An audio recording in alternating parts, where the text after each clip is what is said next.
Hello student, आज से हम एक ऐसा सब्जेक्ट शुरू करने जा रहे हैं जो हर मेडिकल फील्ड में ज़रूरी है। बिना इस सब्जेक्ट का कोई भी मेडिकल का पढ़ाई पूरा नहीं होता, जिसका नाम है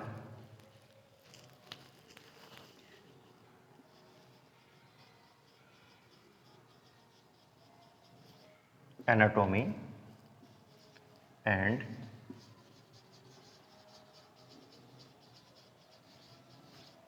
फिजियोलॉजी।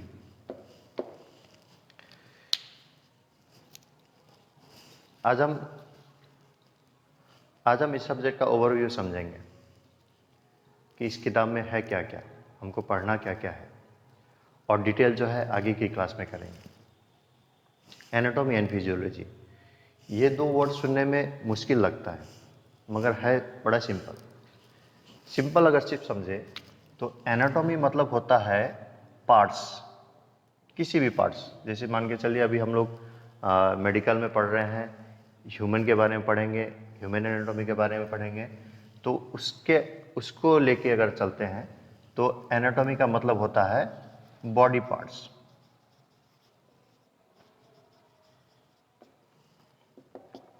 और फिजियोलॉजी मतलब होता है बॉडी में जो भी पार्ट्स होते हैं वो पार्ट्स काम कैसे करते हैं।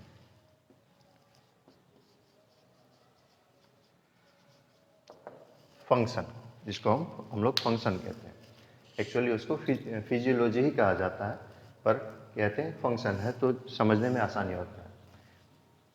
बस इतना समझिए कि एनाटॉमी मतलब बॉडी पार्ट्स, फिजियोलॉजी मतलब फंक्शन। एक एग्जांपल लेते हैं, मान के चलिए एक कार है, एक गाड़ी है। अब इस गाड़ी में आप क्या क्या देखते हैं?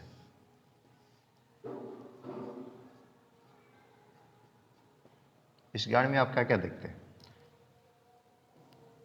सबसे पहले अगर इसका बोनट खोल के देखा जाए, इसका अगर बोनट खोला जाए तो इसमें सबसे पहले आप पाएंगे कि इसमें एक इंजन लगा रहता है,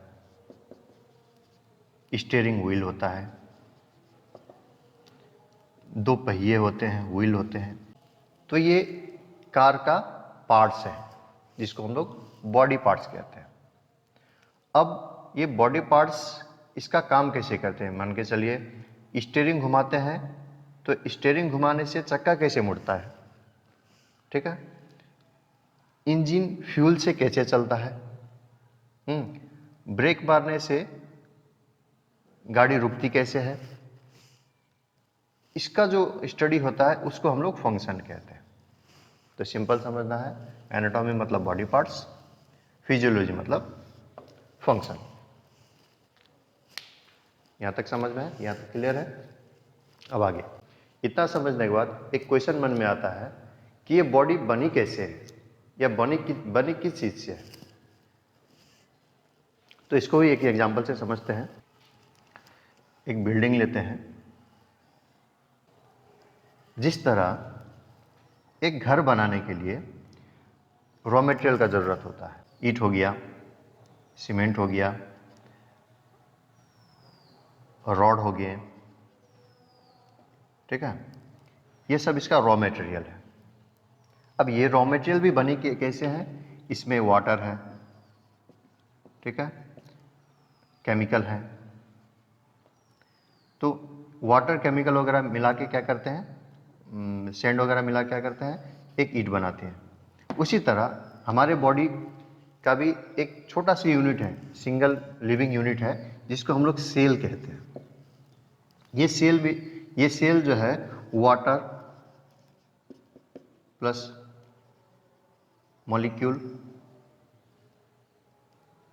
बहुत सारे चीज़ हैं जिससे मिलकर सेल बनती है। जिस तरह बहुत सारे ईंट मिलकर एक दीवार बनती है, ठीक है, बहुत सारे ईंट मिलकर एक दीवार बनती है, उसी तरह बहुत सारे सेल मिलकर टिश्यू बनती है। बहुत सारे सेल जब मिलेंगे तो टिश्यू बनती है, ठीक है।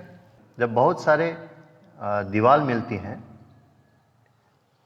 तब एक रूम बनता है, उसी तरह जब बहुत सारे टिश्यू मिलते हैं तब एक ऑर्गन बनता है, जैसे हार्ट, लंग्स, किडनी, स्टमक, ये सब हमारे बॉडी के ऑर्गन वगैरह हैं। ठीक है। अब जब बहुत सारे कमरे मिलते हैं तब एक घर बनता है। उसी तरह जब सारे ऑर्गन एक सिस्टम में आते हैं, ठीक है, हार्ट का एक पोजीशन होता है, लीवर का एक पोजीशन होता है, स्टमक का एक पोजीशन होता है, ठीक है। उसी तरह जब सारे सिस्टम एक पोजीशन में आते हैं, एक सिस्टम में आते हैं, बहुत सारे ऑर्गन जब एक सिस्टम में आते हैं तब एक बॉडी का निर्माण होता है। जैसे कि आप, हम, ठीक है। यहाँ तक क्लियर है। अब आगे हमारे बॉडी में कुल 11 सिस्टम है जो मिलकर काम करते हैं। आइए देखते हैं वो क्या क्या है। Skeletal system, muscular system, nervous system, circulatory यानी cardiovascular system, respiratory system, digestive system, endocrine system, lymphatic system, urinary system, integumentary system और रिप्रोडक्टिव सिस्टम। ये कुल 11 सिस्टम है जो सारे मिलकर काम करते हैं। अब एक सबसे इंपॉर्टेंट कॉन्सेप्ट, हेमोस्टेसिस। पूरी मेडिकल साइंस इसी पर टिकी है। इमेजिन कीजिए बाहर 45 डिग्री गर्मी है, आपकी बॉडी अंदर से गर्म क्यों नहीं हो जाती? क्योंकि हमारी बॉडी में इनबिल्ड एसी है। हमें पसीना आता है ताकि हमारी बॉडी ठंडी रहे और बैलेंस बना रहे। इसी बैलेंस को हेमोस्टेसिस कहते हैं। अगर ये बैलेंस बिगड़ा तो हम बीमार पड़ने लगते हैं। तो आज हमने देखा कि हमारी बॉडी कितनी ऑर्गेनाइज्ड है, लेकिन आपने कभी सोचा है उंगली कट जाने पर ब्लड अपने आप रुक कैसे जाती है? जब आप किसी टेंशन में होते हैं तो आपका दिल जोर जोर से क्यों धड़कता है? इन सारे रोमांचक सवालों के जवाब हम अगली क्लास में ढूंढेंगे, जब हम हर एक सिस्टम के बारे में डिटेलली पढ़ेंगे। अगर आपको ये क्लास समझ में आया हो तो कमेंट कीजिए और आगे की क्लास के लिए रेडी रहिए। Thank you. Keep learning, stay curious.